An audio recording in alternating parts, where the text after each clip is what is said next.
The robot who didn't want to recharge. There was once a warm little workshop filled with humming machines, tiny tools, and shelves stacked high with half-finished toys.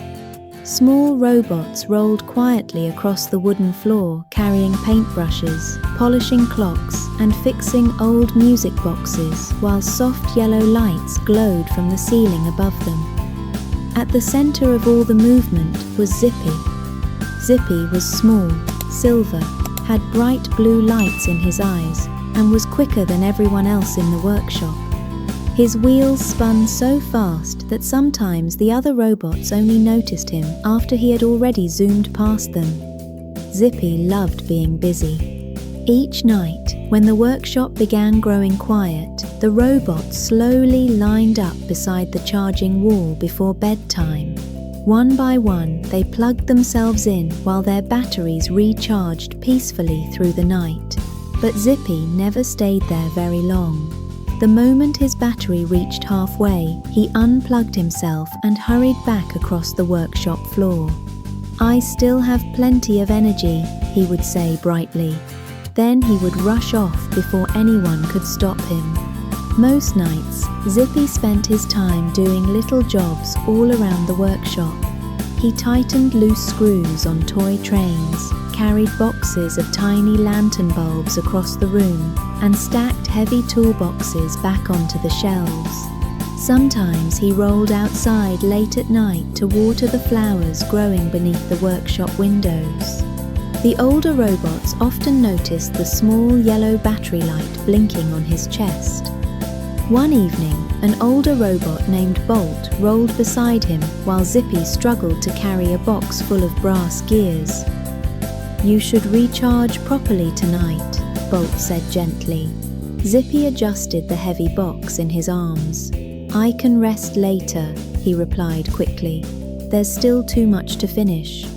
Bolt watched him hurry away again. Zippy enjoyed feeling useful all the time. Whenever another robot needed help, Zippy was always ready. He raced messages between rooms, polished dusty shelves near the ceiling, and tested blinking celebration lights one by one for the workshop's upcoming Moonlight Festival. But little by little, his body began trying to warn him that something was wrong. One of his wheels started squeaking whenever he turned too quickly. His arms moved more slowly when lifting heavy things, and sometimes his bright blue lights flickered softly for a second before shining again. Still, Zippy ignored it all. The evening of the Moonlight Festival soon came around.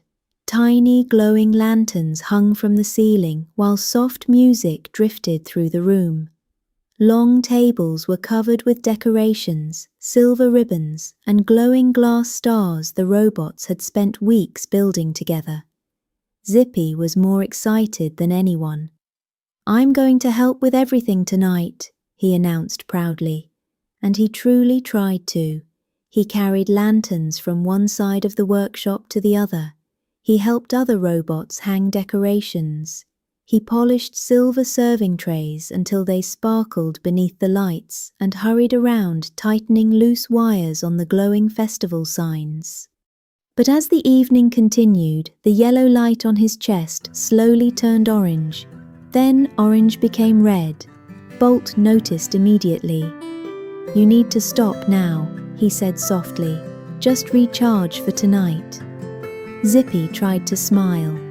"I'm okay," he whispered, though his voice sounded weak and tired. A few moments later, Zippy lifted one final box filled with glowing lantern bulbs and carefully started carrying it across the workshop. But halfway there, his wheels wobbled beneath him. The box slipped from his hands. Tiny lantern bulbs rolled gently across the floor, and then Zippy stopped moving completely. Several robots hurried over while Bolt carefully lifted Zippy and carried him toward the charging wall. Around them, the soft festival music continued playing, but now the workshop felt calm and worried at the same time. Zippy remained still while his battery slowly recharged through the night. When he finally opened his eyes again, the festival had ended. Most of the robots were asleep nearby, while moonlight spilled softly through the windows.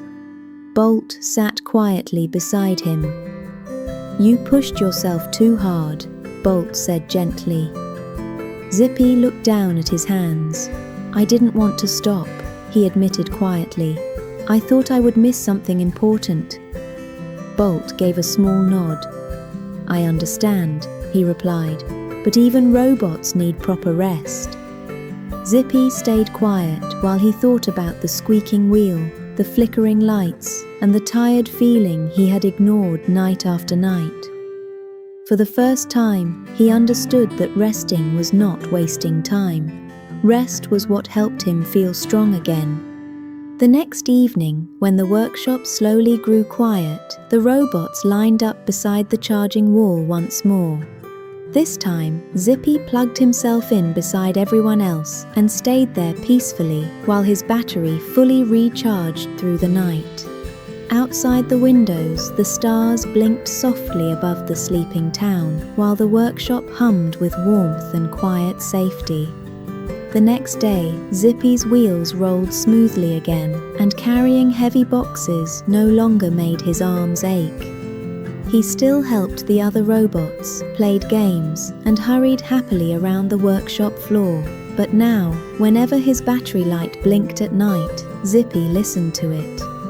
When he rested properly, his bright blue lights shined more brightly, and he no longer felt tired halfway through the day. And so, Zippy learnt something important. Resting does not mean we are missing out on life. In fact, a quiet night of rest is exactly what helps us wake up ready to enjoy tomorrow. If you enjoyed today's story and would like to discover more gentle lessons like this, make sure to subscribe to Family Time Tales and join us for the next story in our Good Habits series.